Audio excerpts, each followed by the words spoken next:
పరిగెట్టించడం చేస్తారు, వెపన్ పట్టుకుని పరిగెట్టమని చెప్తారు. చేస్తారు. కానీ సివియర్‌గా ఏదన్నా తప్పు చేస్తే మెమోలో, చార్జ్ మెమోలో ఇటువంటివి ఇవ్వటం జరుగుతది. కానీ ఇట్లా డెరగేటరీగా మనల్ని ఒక ఆత్మస్థైర్యాన్ని దెబ్బతీయాలి, ఒక వ్యక్తి యొక్క మనోభావాన్ని ఇట్లా దెబ్బతీసే విధంగా చేయాలనేటువంటి ఇంటెన్షన్ తోటి చేయరు. సో, ఈ రామాయపట్నం స్టేషన్ స్థాపించి 2012 నుంచి 8 6 ఇయర్స్‌లో ఎప్పుడు కూడా అటువంటి ఎక్స్ట్రా డ్రిల్ చేసిన ఇది లేదు.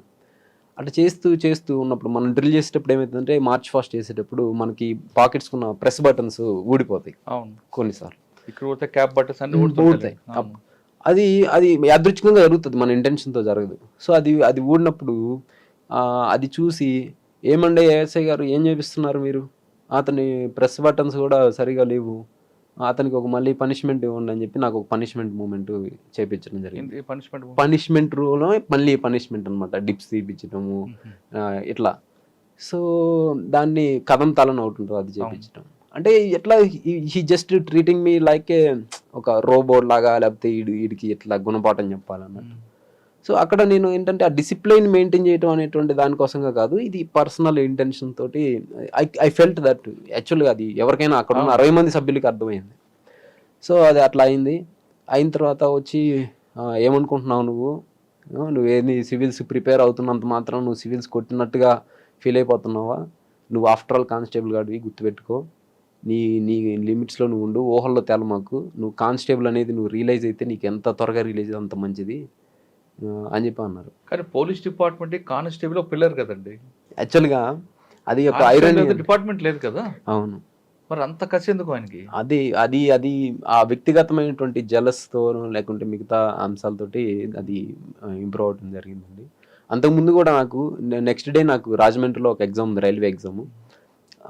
ఆ ఎగ్జామ్కి నేను నెక్స్ట్ మార్నింగ్ 10 o'clock వెళ్ళాలి.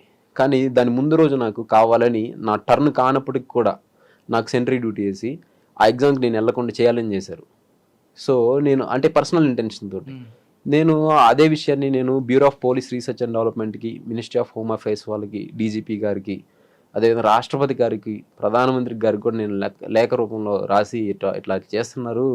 సో ఆ bureau of police research and development ఏంటంటే అసలు పోలీసింగ్ ఎలా ఉంది అనేటువంటి దాని మీద ఇండియాలో రీసెర్చ్ చేస్తూ ఉంటారు. సో ఇటువంటి చెదురుమదురు సంఘటనలో ఒక వ్యక్తి అంటే మనం ఏ వ్యక్తి అయినా కెరియర్ని మేక్ చేసుకోవాలని చూస్తారు సార్.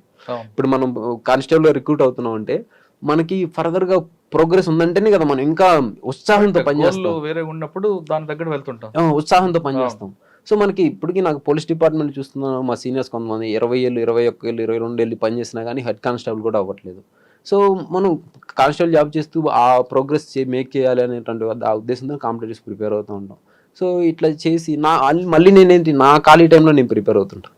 ఇంకా మీకు చెప్పాలంటే ట్రూగా చెప్పాలంటే నేను పనిచేస్తున్న పోలీస్ స్టేషన్లో ఆ రోజు ఆ పోలీస్ స్టేషన్లో కొంతమంది కొలీగ్సే, స్టాఫ్సే వాళ్ళు ఆల్కహాల్ తెచ్చుకొని పైన తాగే వాళ్ళు ఉంటారు, ఆ సెల్ ఫోన్లో పేకలాట ఆడేవాళ్ళు ఉంటారు, లిటరల్ పేకాటలు తెచ్చుకొని ఆడేవాళ్ళు ఉంటారు. వాటన్నిటికి ప్రాబ్లం లేదు, కానీ నేను చదివితే మాత్రం ప్రాబ్లం. సో అది ఆ జలస్ అనేటువంటిది అంటే దేనికైనా లిమిట్ ఉంటుంది కానీ జలస్కి ఉండదు లిమిట్. ఆ రోజు ఎంతసేపు మీకు పనిష్మెంట్ ఇచ్చారు? 1 hour బరాబర్ ఇచ్చారు. 1 hourకి 1 hour బరాబర్గా చేపించి నేనేమనుకున్నా అంటే సర్లే ఆఫీసరు ఏదో ఫస్ట్ ఒకసారి అని ఒక 10 నిమిషాలు చేయించి సరే ఇంక నుంచి రామాక అట్లా మందలిస్తారేమో అనుకున్నా. కానీ 1 hour బరాబర్ చేపించి ఇచ్చిన తర్వాత నువ్వు ఆఫ్టర్ ఆల్ కానిస్టేబుల్ గాడివి, నువ్వు అది ఎంత తొందరగా రిలీజ్ అయితే అంత మంచిది, నీకు తోకలు కత్తిరిస్తాను, నీ తోక పెరిగితే కత్తిరిస్తాను, ఏంటి నువ్వు నీకంటే తోపులే ర్యాంక్ కొట్టిన వాళ్ళే ప్రొబేషనరీలుగా వచ్చి సిఏల దగ్గర నేర్చుకొని ఉంటారు, నువ్వు ఏంటి అసలు అది ఇది అని చెప్పేసి అంటే డెరగేటరీగా మాట్లాడితే నాకు చాలా బాధ. దోషం కూడా చేశారు ఏమన్నా? వ్యక్తిగత దోషం చేయలేదు సార్, ఇట్లే సర్కాస్టికల్గా వ్యంగ్యంగా అని చెప్పి మాట్లాడేసరికి 60 మంది ముందు నేను ఒక్కనే అట్లా చేస్తూ 60 మంది ముందు అట్లా ఆ వ్యంగ్యంగా సార్ కాబోయే ఐపీఎస్ ఆఫీసర్ అయ్యా అట్లా వ్యంగ్యంగా మాట్లాడేసరికి అది నేను తీసుకోలేకపోయాను సార్. చాలా బాధేసింది. ఎట్లా అంటే అరే నేను యంగెస్ట్ కానిస్టేబుల్ సార్, నేను మా బ్యాచ్లో 300 చిల్లర మంది ఉంటే నేను అందరికంటే చిన్న వయసు 19 సంవత్సరాలు నాకు, నేను యంగెస్ట్ కానిస్టేబుల్. సో అట్లాంటి నాకున్న టాలెంట్స్ని, నాకున్న క్రిటికల్ స్కిల్స్ని, నాకున్నటువంటి ఇంక్విజిటివ్ పవర్స్ని వీటన్నిటిని మంచిగా ఇన్వెస్టిగేషన్స్కి వాటికి ఉపయోగించుకుంటూ నాకు కెరీర్ కూడా ప్రోగ్రెస్ చేస్తే డిపార్ట్మెంట్కి నేను ఒక మంచి అసెట్ అవుతాను.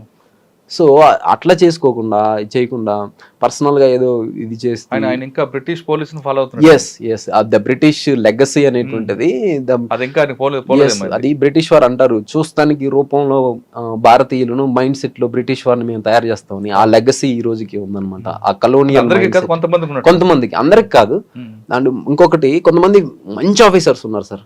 ఐపీఎస్ ప్రమోద్ కుమార్ గారు ఒంగోలు చేశారు, అప్పుడు ప్రకాశం ఎస్పీగా చేశారు. నేను ఆ మ్యూచువల్ ట్రాన్స్ఫర్ కోసం వెళ్తే అప్పుడు కందుకూరు సర్కిల్ ఇన్స్పెక్టర్ గారు ఉన్నారు. 2014లో ఒక ఆయతను ఉంటే, సార్ నేను మ్యూచువల్కి పెట్టుకుంటాను సార్, నాది ఫార్వర్డ్ చేయండి సార్ అని ఒక 10 సార్లు తిరిగింది సార్. ఆయన 10 సార్లు తిరిగినప్పుడు 11 సరే పో బయటికి పో యూజ్లెస్ ఫెలో అన్నారు. ఎవరు?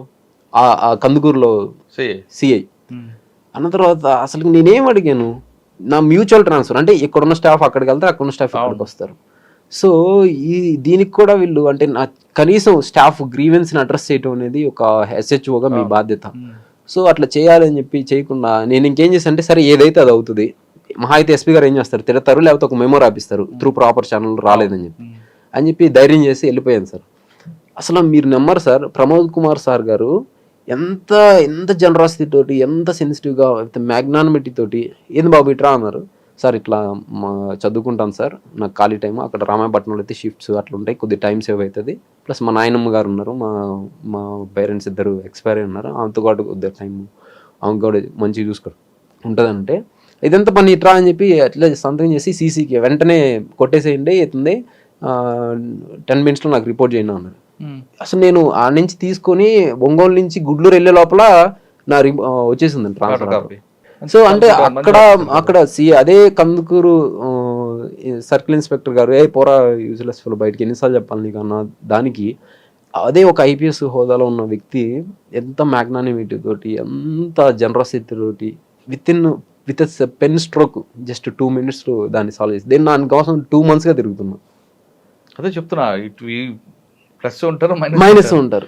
ఇంకోటి శివకుమార్ గారు అని ఆయన సబ్ ఇన్స్పెక్టర్, ఆయన కింద నేను అదే రామాయపట్నంలో చేశాను. అసలు ఆయన అంటే నాకు అన్నయ్యలు లేరు, ఆయన నాకు అన్నయ్య లెక్క. ఆయన నువ్వు ఇదో ఇట్లా వెళ్ళు, ఇది తీసుకో, నువ్వు నీకు ఇట్లా తప్పదబ్బా, ఇది డిపార్ట్మెంట్లో ఇట్లా అవమానం చేస్తుంటారు, ఏం కాదులే నేను రిజైన్ చేస్తా. ఆ రోజు ఏమైందంటే అట్లా ఆయన డెరోగేటరీగా చేసిన తర్వాత అదే రోజు నేను వెళ్ళి సార్ ఇట్లా రిజిగ్నేషన్ చేస్తున్నాను ఇచ్చేసా, లెటర్ రాసి ఇస్తే ఆయన ఏంటి బెదిరిస్తున్నావు అన్నాడు. బెదిరించట్లేదు sir, I took it mindful decision అన్నాడు. దాని తర్వాత కామ్గా అయిపోయారు, అది ఆడబడేసి కామ్గా ఉన్నారు. ఒక 1/2 hour 45 minutes 1 hour లోపల పిలిచారు. మళ్ళీ పిలిచి మీరు ఇది పెట్టారు కదా, దీన్ని పెట్టాలంటే త్రూ ప్రాపర్ ఛానల్ పెట్టాలంటే టైప్ చేసుకొని రా అన్నారు. టైప్ చేసుకొని డిటిపి ఫార్మాట్లో తెమ్మన్నారు. నేను రాసి ఇచ్చేద్దాం. సో ఆయన ఇంకా నేను దాన్ని డిటిపి చేయించుకొని వెంటనే తీసుకొచ్చా. అని షాక్ అయ్యారు, ఏంది ఇతను నిజంగానే చేస్తున్నట్టున్నాడు అన్నట్టు. ఇంకా సరే అది దగ్గర పెట్టుకున్నాను. మీరు నమ్మరు సార్, నేను అది ఆ రోజు ఇచ్చేసేసి నేను ఇంకా మళ్ళీ పక్క స్టేషన్లో లీవ్ తీసుకున్నాను. పోలీసులు అటు తీసుకోవచ్చు లీవ్స్, అటు లీవ్ తీసుకొని నేను ఇంకా దాన్ని తీసుకొని వెళ్ళిపోయాను. నా సరెండర్స్ అన్ని సబ్మిట్ చేసుకొని ఎస్పీ గారి దగ్గరికి తీసుకుపోయి, ఇప్పుడు సాంబశివరావు గారు వాళ్ళు ఎవరండి ఎస్పీ అప్పుడు ఎస్పీ సత్య బాబు గారు, వెంటనే ఎగ్జాక్ట్ గుర్తులేదు సార్, బాబు గారు అనుకుంటున్నా. ఇంకా అట్లా తీసుకొని నేను అది ఇచ్చేసి వెళ్ళిపోయిన తర్వాత మీరు నమ్మరు, నా రిజిగ్నేషన్ లెటర్ని ఫార్వర్డ్ చేయకుండా స్టేషన్లోనే అట్లే పెట్టి, నేను కోచింగ్కి వెళ్ళిపోయాను, నేను ప్రిపరేషన్కి అట్లే పెట్టి నాకు 1 year జీడీలో జనరల్ డైరీలో ఆబ్సెంట్ అని ఎంట్రీ పెట్టి 21 రోజులు అయిన తర్వాత డెజర్టర్ అంటే ఉద్యోగం చేయకుండా పారిపోయిన సైనికుడు అనే డెజర్టర్ రిపోర్ట్ కొట్టి ఒక టీంని నా మీద నిఘా పెట్టి, నేను ఎప్పుడు ఇంటికి వస్తానా, ఎక్కడ ఢిల్లీలో ఉన్నానా, ఎక్కడున్నాను కనిపించి నేను ఆ డెజర్టర్ అయ్యాడని చెప్పి నాకు నోటీస్ సర్వ్ చేయించారు sir. Is it appropriate behaviour sir ఒక ఆఫీసర్గా ఉన్నప్పుడు? మీరు లీవ్ పెట్టారు కదా? అవును సార్. ఎస్పీ గారు కలిసారు కదా, అప్పుడు మరి కలవలేదా, చెప్పలేదా? అప్పుడు అకామిడేషన్ లీవ్స్ అవి ఉన్నాయి సార్. అంటే అప్పుడున్న ఎస్పీ గారికి నేను రిజైన్ చేస్తాను విషయం చెప్పారా? నేను చెప్పలేదు sir. Through proper channel resignation అనేది త్రూ ప్రాపర్ ఛానల్ అంటే నేను మెరైన్కి వెళ్ళడం అనేది డెప్యుటేషన్ కిందకి వస్తుంది. సో అదేంటంటే వైజాగ్ హెడ్ క్వార్టర్కి వెళ్తుంది, హెడ్ క్వార్టర్ నుంచి మళ్ళీ మన యూనిట్ ఆఫీసర్ దగ్గరికి వస్తుంది సార్. వైజాగ్ ఆఫీసర్కి అడగలేదా మీకు ఎందుకు రిజైన్ చేస్తాను? అడగలేదు ఆయన? అడగలేదు సార్, ఎవరు ఆయన పంపించలేదు కదా సార్. 1 year చూపిస్తున్నాడు. అబ్స్కాండింగ్ చూపిస్తున్నారు. సో ఏ ఆఫీసర్ అయినా ఉంటుంది, ఎవరైతున్నా అని అడిగితే ఇట్లా డ్యూటీ వదిలేసి వెళ్ళిపోయారు సార్, ఒక టీంని పెట్టాను, ఇతన్ని వస్తే తీసుకొస్తారు. అసలు మీరు నమ్మరు సార్, నేను ఢిల్లీ నుంచి వచ్చాను ప్రిపరేషన్కి వెళ్ళి, ఒక పర్పస్ ఏదో వచ్చాను, వచ్చి అట్లా కూర్చున్నాను, నా దగ్గరికి వచ్చేసారు. మా ఫ్రెండే వేణు అని ఒక అతను కానిస్టేబుల్ వచ్చి, నీకు సిఏ గారు ఇలా లెటర్ ఇమ్మన్నారు అని చెప్పి చెప్పాడు. ఆ లెటర్ని తీసుకొని చూస్తే మీరు ఇట్లా సంవత్సరం నుంచి ఆబ్సెంట్లో ఉన్నారు, డెజర్ట్ అయ్యారు, అది ఇది అని చెప్పి ఉంది. అసలు నాకు ఎంత బాధ వేసేది సార్.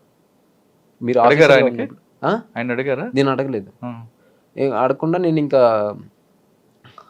వైజాగ్ వెళ్ళిపోయాను హెడ్ క్వార్టర్కి. సార్ నేను ఇట్లా ఇదయ్యానని చెప్పి అప్పుడున్న ఐజీపీ గారికి ఎక్స్ప్లెనేషన్ చెప్పుకున్న తర్వాత, ఇది మాకు సంబంధం లేదండి, ఇది ఇంకా మీరు ఎట్లా సార్ట్అవుట్ చేస్తారు, దీనికి నాకు దగ్గర సొల్యూషన్ లేదు, మీరు 1 year డిజర్టర్ అయిపోయారు ఎట్లా అని సార్ ఏం అనలేదు. ఇంక నేను మళ్ళీ అప్పుడు సిద్ధార్థ్ కౌశల్ గారు వచ్చి ఉన్నారు ప్రకాశం డిస్ట్రిక్ట్కి. ఇంకా సిద్ధార్థ్ కౌశల్ గారి దగ్గరికి వెళ్ళి, సార్ చాలా యంగ్ అండ్ డైనమిక్ సార్, చాలా ప్రోయాక్టివ్గా పనిచేస్తారు. నేను వెళ్ళాను, రాగానే మంచిగా మళ్ళీ టర్న్అవుట్ నీట్గా చేసుకుని మళ్ళీ పోలీస్ యూనిఫామ్ వేసుకొని వెళ్ళి సార్ని కలిసి, సార్ ఎట్లా అంటే, ఎందుకు ఎగ్జాక్ట్గా చెప్పు రీజను, అన్ని కథలు కాకుండా మామూలుగా చెప్పు నాకు అన్నాడు. నేను చెప్పాను సార్ ఇట్లా సివిల్ సర్వీస్కి వెళ్ళాను, ఇట్లా అయింది ఇన్సిడెంట్, ఇట్లా అయిందని అంటే, అప్పటికి నేను ప్రిలిమ్స్ పాస్ అయ్యి వెళ్ళాను సార్. ప్రిలిమ్స్ పాస్ అయ్యి వెళ్ళా 2019 ప్రిలిమ్స్ వెళ్ళా. అక్కడ సార్ నన్ను బాగా లైక్ చేశారు. Okay gentlemen, all the best, నేను ఏం చేస్తామంటే దీనికి సొల్యూషన్ అని చెప్పి A2 క్లర్క్ ఉంటారు, ఈ డీటెయిల్స్ చూసేవాళ్ళు, సత్యవాణి మేడం ఎవరు ఉంటారు, ఒంగోలు DP వాళ్ళు, ఆ మేడం పిలిపించారు. ఇతన్ని ఎట్లా సొల్యూషన్ చేయొచ్చు ఆలోచించండి, ఇతన్ని ఇబ్బంది పెట్టద్దు అని చెప్పారు. చెప్తే మేము చూసి ఏదో ఒకటి రెట్రోస్పెక్టివ్గా దాన్ని యాక్సెప్ట్ చేసేటువంటి ఒక ప్రొవిజన్ ఉంది సార్ మన దగ్గర. ఆ ప్రొవిజన్ ప్రకారం ఇతన్ని మనం అతని ఏ రేట్లో అయితే రిజిగ్నేషన్ ఇచ్చారో దాన్ని డీమ్డ్ టు బి టేకెన్ అని కింద దాన్ని తీసుకొని చేయొచ్చు అని చెప్పేసి అట్లా నన్ను రిజిగ్నేషన్ని ఆ ప్రేయర్ డేట్ నుంచి యాక్సెప్ట్ చేసి, అదే రోజు రిలీవింగ్ ఆర్డర్స్ ఇచ్చి, అదే రోజు LP centre last pay certificate ఇచ్చేసేసి, లీవ్స్ అన్ని సెటిల్ చేసేసి మొత్తం నన్ను అప్పటికప్పుడు రిలీవ్ చేసేసారు. ఏమన్నారు? ఆల్ ది బెస్ట్ అని చెప్పారు సార్. అప్పుడు ఆఫీసర్ మీద యాక్షన్ తీసుకోలేదా? ఇంకా అప్పటికి ఆయన మారిపోయి ఉన్నారు సార్. అప్పటికి ఆయన, నేను వెళ్ళే టయానికి ఆయన మనకి నోటీస్ సర్వ్ చేశారు. నేను ఇది సివిల్స్ ప్రిలిమ్స్ రిజల్ట్స్ వచ్చిన తర్వాత వెళ్ళాను. అప్పటికి ఆయన మారిపోయినట్టున్నారు.